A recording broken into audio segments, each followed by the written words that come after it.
Yo, what's up guys? Kuya Renny Boy here. So yun, for today's video, pag-uusapan natin na isang work from home job, virtual assistant job, okay, na pwedeng-pwede po sa mga gustong mag-umpisa as a freelancer. Okay, ito po yung tinatawag na pagiging executive assistant and tag dito, yung iba nagtumatanggap ng no experience pero kadalasan may experience yung hinahanap dito pero i-guide kayo ni Kuya Rene Poy kung saan kayo mag-a-apply, paano nyo ito matututunan at kung saan kayo tag dito makakakuha ng information, okay, na sapat para makapag-umpisa kayo as executive assistant at pwede kayong kumita ng up to $1,500 per month kapag beginner po. Okay, kasi kapag may experience na kayo dito, pwede niyo nang singilin yung mga client ng $2,000, $3,000 per month, 'di ba? Depende po sa inyo 'yan. By the way, this is Kuya Renny Boy. Libo-libo na yung natulungan natin magkaroon ng work from home job dito sa Pilipinas. Kaya kung ikaw excited ka na din, survey muna tayo. Sa mga naghahanap ng work from home, comment sa baba ng work from home. Sa mga naghahanap ng part-time lang, comment sa baba ng part-time. Para at least alam ko yung magiging next content ko. Okay? So yun, Kuya Renny Boy pala here and malapit na tayo mag 500k subscribers. Kaya kung bago ka lang dito, puro work from home yung mga content natin, don't forget to like this video at i-click yung subscribe button at yung notification bell para updated ka kada meron akong bagong video. So yun nga, laging paunahan kasi mga work from home hiring yung mga meron sa mga contents natin. Kaya laging updated ka dapat. Okay? So hindi ko na ito patatagalin guys. Ang tinutukoy natin ngayon na role ay isa rin pong non-voice kadalasan, no? Kasi you don't need to speak sa buong 8 hours ng shift mo. So ito po ay ang pagiging executive assistant. So pag-uusapan natin yan ngayon. So ano nga ba ang trabaho ng isang executive assistant? Kung nakakarinig na kayo guys ng pagiging virtual assistant na nag-a-assist ng client, okay, most likely nag-work sila sa mga CEO, sa mga founders, sa mga presidente ng kumpanya. Ayan po ang trabaho ng isang executive assistant. Okay? So, kaya nga sila tinawag na executive assistant. Okay? Kasi nga po, kayo po ay mag-work sa client ninyo. Okay? So, sa mga executive level. Okay? So, ito, papakita ko sa inyo. Meron tayong presentation, syempre, para masaya. So, yeah, let me share my screen muna. Papala ako naka-share para masaya. So guys, grabe. Nagulat ako doon sa ano natin, doon sa isang advocacy natin, ang dami na agad na hire. Okay? So ngayon hopefully madami ulit ma-hire, okay, na virtual assistant. Excited tayo diyan, syempre. Palagi tayong excited kapag mayroong natatanggap na virtual assistant. So ito siya guys, panoorin na lang natin or tignan na lang natin. So, executive assistant, virtual assistant. Okay? So, sa pagiging VA or sa pagiging virtual assistant, guys, marami kasi yan. Maraming niche yan. Meron tinatawag na real estate VA, may tinatawag na healthcare VA, solar VA, at napakarami pang iba. Meron din naman tayong tinatawag ng mga specialized role katulad ng graphic designer, video editor, GHL specialist, AI automation specialist, napakarami pang iba. Meron din tayong tinatawag na executive assistant, virtual assistant. Okay? Or kadalasan, EA lang yung tawag sa kanila. Okay? So, executive assistant, meaning to say, kayo po ang magiging katuwang ng client sa lahat ng mga ginagawa niya. Sabi ko nga sa inyo guys, dalawang uri yan. Kung bakit nag-hire yung mga kano ng virtual assistant, number one is gusto nilang magkaroon sila ng oras sa sarili nila. Siyempre, to buy back their time. Okay? Para at least, hindi na sila masyado magfo-focus sa mga admin task, sa operation. So, gusto nila makapagbakasyon-bakasyon naman, makapagpahinga. Kaya sila nag-hire ng executive assistant. Okay? Dito sa Pinas, parang PA or secretary, parang ganun din yung executive assistant. Pero syempre, more on executive yung kausap mo or mga makakausap mo. And then, you need to be professional. So guys, ngayon pa lang sinaset ko yung expectation ninyo sa mga ganitong uri ng trabaho, hindi po pwede na kahit walang experience, pero kailangan aralin nyo pa din, okay? And at the same time, kailangan mag-ano pa rin kayo ng skills, mag-upskill pa rin kayo, lalo na sa panahon ngayon, okay? Puro AI na. So, hindi lang pwede na executive assistant ka lang. Dapat, kahit papano is, tinuturuan mo yung sarili mo na upskill ka with the use of artificial intelligence. Okay? So yun, tawag dito, meron tayong tinatawag na capture. Ano ba ginagawa ng EA or ng executive assistant? Of course, you should be managing the emails of your client. So lahat ng emails, check mo yung email ng client mo, ikaw yung mag-organize niyan, mag-filter ng request, ayan, nakasulat naman, and organize critical information. Kayo po yung magtatago ng mga passwords, ng mga important information na nakikita or nare-receive ninyo sa email. Kayo rin yung nag-organize which one to be prioritized, kung ano ba yung mga less urgent or yung mga urgent, kailangan ma-identify nyo yan. And time to time, dapat na-update mo yung boss mo or yung client mo. Second one is to coordinate. Okay? So, hindi ka lang kumakausap sa client mo. You also need to talk with the clients of your client. Okay? You need to handle the scheduling. Okay? Kung may mga schedule appointment siya with other people, with friends, relatives, or ayan, sa mga clients or customer ng client mo, travel logistics, timely follow-ups, okay? Especially kung yung client mo palagi nagta-travel yan, kailangan is na-update mo siya and at the same time, ikaw yung nag-organize ng mga ganyan. And siyempre, sa mga timely follow-ups, kailangan po ay naka-organize sa lahat. Okay? And then third one is prepare. Research topics. Ayan. So, kayo po yung magre-research ng topics. And then when we say topic, okay, for example, yung client mo is merong mga customers and you need to find topics na pwede nilang pag-usapan, pwede mong matulungan yung client mo sa ganyan. You need to format the documents, okay? Sa format documents, pwede mong ayusin yung mga document filing and then mga tax ng client mo. Hindi naman totally yung pinaka-bookkeeping na position, hindi. Kumbaga kapag meron lang siyang mga fina-file or something na importante sa business niya, kailangan din is ma-assist mo siya dyan. Okay? And then maintain digital filing. Syempre, naka-remote work ka nga since so yun, talagang ano ka. So digital filing siya, okay? And then protect, ensure the right priorities. Reach the leader at the right time. Okay? So kailangan ma-make sure ninyong alam ninyo kung ano yung urgent sa less urgent and you need to protect your boss or client at all costs. Okay? So, minsan dito pumapasok na kailangan mong aralin yung branding ng client mo, kung ano yung business niya. And at the same time, kailangan mo rin maintindihan or kailangan mo tawag dito, halos kopyahin na din kung paano ba siya sumagot ng email. Paano ba yung format, okay, ng pag-reply niya sa mga customers niya, sa client niya, kasi ikaw na talaga yung kakausap. Okay? So, you need to imitate, okay, your boss writing. Okay? So, ganun yung gagawin mo dito. So, you don't need to know everything on day one, sabi dito. You need to be dependable, organized, and willing to learn. Ganun naman po sa pagiging executive assistant. And ang dami ko nang kilalang executive assistant. Ngayon, may sarili ng bahay, may sarili ng kotse. Stable na. Stable na yung buhay nila ngayon. Kasi sa executive assistant, may mga client dito na kapag natuwa sa'yo, talagang bibigyan kanya ng MacBook, bibigyan kanya ng support na kinakailangan mo sa buhay mo, and then minsan i-recommend ka pa sa ibang clients. Okay? And the next one is, starting from zero, ito yung mga skills and tools. Okay? Bibigyan ko lang kayo ng idea para at least hindi kayo mag-i-start from scratch. So at least meron kayong guide. So number one, learn the basics. Ano ba yung mga basics? So these are the simple 4-step start plan. Mastering ninyo yung Gmail. Alam ko halos lahat naman sa inyo is gumagamit ng Gmail, Google Calendar, syempre, and then Zoom.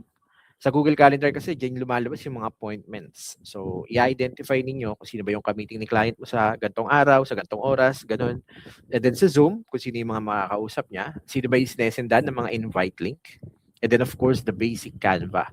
Siyempre, mas matutuwa yung client mo kung meron ka mga, kahit pa paano, marunong ka mag-edit. Okay? Mga simple edits sa Canva. Okay? And then second one, of course, you need to train yourself on a daily basis. Okay, practice with Mac travel plans and inbox management. Inbox management, halos lahat guys, kasama po sa ano nila yan. Okay? And then show proof. Okay?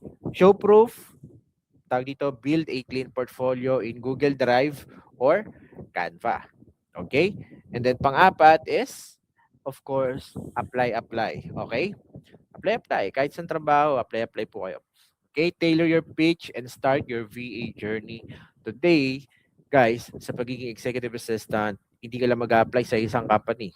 Okay? So marami pong pwedeng applyan. And later, make sure na matapos nyo to kasi sasabihin ko rin kung saan kayo pwede mag-apply. Okay? So at least binigyan ko kayo ng idea kung ano ba yung ginagawa ng isang executive assistant. So comment sa baba, gusto mo ba maging executive assistant? Comment sa baba ng yes. Karamihan puro babae yung na-hire dito, pero meron din naman mga EA ako nakilala na lalaki. Okay? So essential tools, ayan, nabanggit ko na. Google Workspace, Docs, Sheets, Slides, Communication. Usually Slack yung ginagamit, Zoom or WhatsApp. And then design and organization, Canva, Trello, and Asana. Okay? And then scheduling, Calendly. Pero bihira lang naman yung Calendly. Pero yun, parang Google Calendar lang siya. Pero sa Calendly kasi, mabilis ka makakapag-send ng invite link, ganyan. So, Calendly, maganda din siyang gamitin. So, skills, clients notice. Okay? So, ano ba yung nanonotice ng client? Proactive follow-through. Okay? So, kailangan proactive kayo palagi. And then, clear English communication. Yes. Clear English communication. And then, time zone adaptability. Ano ba yung time zone adaptability? Pag si client ay nasa CST, Central Standard Time Zone, kailangan is available ka niyan. Kapag siya ay nasa PST, Pacific Standard Time Zone, available ka niyan. Attention to detail and discretion, alam mo na yan. So, yung spelling, make sure na palagi po kayong, tag dito, lagi nyo siya na-check. Make sure ninyo yung, ano ninyo, yung mga spelling and then yung mga details kasi bawat impormasyon is napaka-importante. Of course, clear English communication skills. Okay? And then yun nga, tama yung mga naririnig nyo ngayon. Okay? Tools are learnable. Reliability is your ultimate advantage. Okay? Lahat ng tools naman talaga, natututunan yan. Okay? Ang kailangan mo lang dito is reliable. So ngayon pa lang, kung gusto niyo talaga maging EA or executive assistant, i-practice nyo na yung sarili ninyo na maging organisado kayo. Okay? So, hindi kasi pwede na hindi kayo nakakaintindi ng tamang scheduling, hindi kayo nakakaintindi ng project management, at hindi kayo nagfo-focus pagdating sa time management. Okay? Hindi kayo nagtumitingin ng oras. Okay? So, guys, dapat lahat po yan is naiintindihan ninyo. So, bakit nga ba Filipino VAs are valued? Okay? US clients value Filipino VAs for their excellent English communication. So I think a lot of you would agree na mas gusto nila yung accent ng Filipino kumpara sa mga Indian. Okay, alam niyo naman yon. Kasi yung mga Indian is medyo matigas yung communication skills nila. Okay, kumpara sa Filipino na mas madaling intindihin. Of course, yung sa strong service mindset natin, okay? So strong service mindset natin, alam natin yung ethics, work ethics natin is sobrang ganda kumpara sa iba. Okay? And then yung tawag dito, yung mga Filipino kasi is, alam niyo yun, kahit na matindi na yung problema pinagdadaanan, masaya pa din. Yun yung mga nagugustuhan. And then resourceful tayo. Kahit na nawawala ng internet, nakakagawa tayo ng paraan, yun yung nagugustuhan nila. And yun, alam naman natin lahat na BPO, tawag dito, BPO sector dito sa Pilipinas, malawak. So talagang marami rin sa atin ang magaling na talaga mag-English sa BPO pa lang. Okay, yun yung mga advantages ninyo. Okay? Deep cultural familiarity with Western business standards dahil din sa BPO. Totoo yan. Okay, so these are the three platforms na pwede ninyong applyan kung kayo po ay magiging executive assistant. Number one is Athena. Alam ko, kilala nyo ang Athena and isa to sa talagang provider ng executive assistant jobs dito sa Pilipinas. Ang dami na nilang clients, ang dami na nilang virtual assistant na tulungan, mga EA na nagbago yung buhay dahil sa Athena. So if you would like to apply sa Athena, you can just visit their website, okay? So check natin, Athena, ito yung itsura ng website nila. Ito siya, Athena. Where here. Yan. So, executive partner, be the force behind world-class CEOs, founders, and leaders, more than an executive assistant and executive partner. So, you can apply directly sa jobs@athena.com. Okay? So, dito sa athena.com, meron silang assessments dito. And then, makikita nyo dito yung qualification and also yung key responsibilities ng isang pagiging executive assistant. Ayan, nakasulat naman dito, you need to manage calendars, scheduling priorities, coordinate meetings and stakeholder communication, arrange and manage travel logistics, track action items and follow-ups, support project coordination and administrative workflows, assist with event planning and logistics, maintain accurate records and documentation, anticipate client needs and proactively recommend solutions, communicate professionally with internal and external stakeholders, leverage technology and AI tools to improve efficiency and productivity mo ka na-update na ni Athena yung requirements or key responsibilities nila. Dati kasi wala yan, yung AI tools na yan. Pero ngayon, ito yung sinasabi ko sa inyo, you need to learn artificial intelligence. Okay? So, AI na kasi talaga guys, lahat ngayon, halos lahat. And ang dami rin natatanggal na virtual assistant and EA kapag hindi ka marunong sa AI. Totoo yan. Okay, second one dun sa listahan natin is online jobs PH. So yes, marami kayong makikitang hiring sa loob ng online jobs PH. Okay, so sa online job, search natin yung executive assistant. Okay, so check natin kung may hiring.